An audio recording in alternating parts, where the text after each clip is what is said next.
Have you guys ever put commitment into a show that you saw potential in for years? Like throughout the journey from season 1, you've witnessed character development that makes you feel like the character's a complete different person. You feel happy, sad, impressed, all at the same time. You've seen actors who've played the role so well, you've started to question if they're really like that in real life. But you've also seen acting so mid that you feel like the actor might have been on Percocets while filming. But the show is so good you don't even notice. I've watched a lot of TV shows in my lifetime, but this particular one might have had all of that, but also one of the most buns endings I think I've ever laid my eyes upon. And that show is Stranger Things. Because what on God's green earth was that ending? I didn't even finish it. There's still 20 minutes left, and I might get scolded for that, but I've already seen it everywhere online, so it'll be fine. Actually, let me chill out. It wasn't that bad, but it was just so anticlimactic and boring. In fact, this whole season was quite mediocre. Like, the early seasons was so much better. But anyways, let me get into why I wasn't a huge fan of season 5. First of all, not a single main character died. And I know that sounds like a weird take, but in order for a show to have stakes and have emotion, you need to kill off a very lovable character. Not some side character that you introduce every season just to kill off in 5 episodes. I'm talking like a Steve Harrington level loved character. Steve is one of my favourite characters, and if he were to die, of course I would be sad. But what I would also be thinking is fair enough to the Duffer Brothers for having the balls to even kill off a main character. Because I really just didn't like the whole everybody survives and has a Disney movie arse ending. It's just so boring. Honestly, they could have just killed off Joyce or maybe even Will. That would have been enough. Because how are you going to tell me every single character since season 1 except 11 has survived? That's insane. Obviously, I acknowledge that 11 is a main character, but still, like, she's literally the only person, and she's still theorised to have survived. If that theory is correct, then that is, like, really stupid. Because as far as I'm concerned, she's floating in the void right now. Second thing, they've been building up this big bad fight between Vecna 11 and the Mind Flayer. So when I heard about it, I was expecting one of the most cinematic battles of all time. Not a 5-minute mediocre battle between teenagers with a wooden spear and a trash can against a super titan that has more weak points than a baby's head. I mean, this concept is giving me a brain aneurysm. Also, the fight between Vecna and 11 is mid as well. It's basically them doing jack shit until Vecna does something, but for some reason, Vecna has been nerfed into the ground because 11 easily beats him with a little help from Will when they put him through, what is that, a tooth or something? And as he sits there bleeding, of course, the one to finally end him is flipping Joyce Byers out of all the people. From the amount of power that Vecna was showing throughout the last 2 seasons, to see him go out like that just pisses me off. But anyways, back to the Mind Flayer. There is no situation where a group of people with shitty weapons and the power of friendship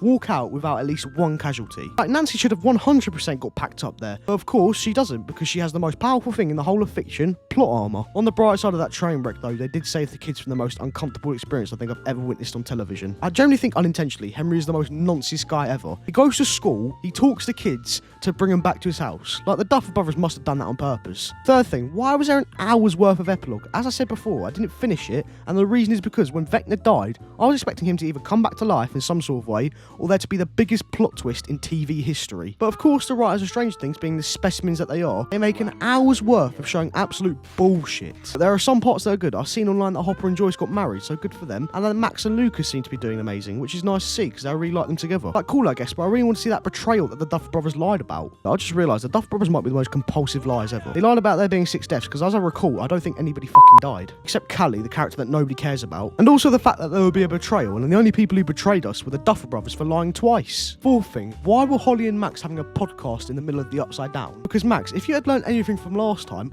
when the portal opened last time, you hesitated. And what happened to that portal? It closed. So why do you think it would be a good idea to have a 20-minute conversation with Holly? We could have just gave her a brief summary of what to do, something along the lines of, if you go attachment to something, then you'll be able to go back, or some shit like that. I don't know. Actually, maybe because she has an attachment to Lucas, then she would have been fine. But either way, I don't want to see a 20-minute conversation of just pure waffle. Like, just go and run. To be fair to Holly, when her portal opened, I felt bad, because she just has to run back to the state of her sucking whatever in the depths of hell that is. Break out, run away from a monster thing with powers chasing her, find an escape route, and when she finally does find one, she almost falls to her death. But technically, she has to thank Vecna for saving her life, because you can't tell me she wouldn't have died from falling from there. It was honestly a lose-lose situation for Holly, I won't lie. Fifth thing, the breakup scene. I don't know if it was just bad writing, or I'm just stupid, but I did not understand the logic of how that was a breakup scene. Let's break it down. A grey substance is falling down while Nancy and Jonathan are on the table. Nancy starts talking about how she hates Clash Royale for some reason. I hate the Clash. And Jonathan starts listening about the shit he hates. They're both about to die anyway. And as they're about to drown in wet cement, Jonathan pulls out a ring and says, "Will you unpropose to me, Nancy Wheeler?" Nancy replies, "Yes." And they both say the words, "I love you." And as soon as they say that, the grey substance hardens. It's very lucky and random. But that's besides the point. So I took this scene and I assumed it was them getting closer. Reason being was that the unproposed thing, I assumed it was a form of proposal before death. I know that sounds stupid, but let me try and explain it. When you propose to someone, you have the intention of marrying them one day. So knowing this, I assumed because of the imminent death that was coming, they obviously can't get married. So because of that, they get proposed, but they also don't get proposed. I know it doesn't really make much sense, but if I had to try and explain it the best I can, you literally have to probe my brain. But the biggest part of why I thought it was a little bit of bad writing was because of the words, I love you. I don't know much experience of breaking up with someone because I've never had a relationship, but when you break up with someone, do you still say you love them? Like, anybody in the comments can tell me that. I would really appreciate it. So that's the 5 things that made me not like Stranger Things Season 5 as much as the other previous seasons. Generally, in my opinion, this season is either the second or the first worst season in my opinion. It's really close with Season 3. I could probably go longer, but it is 4 AM and I want to get some sleep. So anyways, you guys have a nice day. Thank you for watching, and I'll see you in the next video.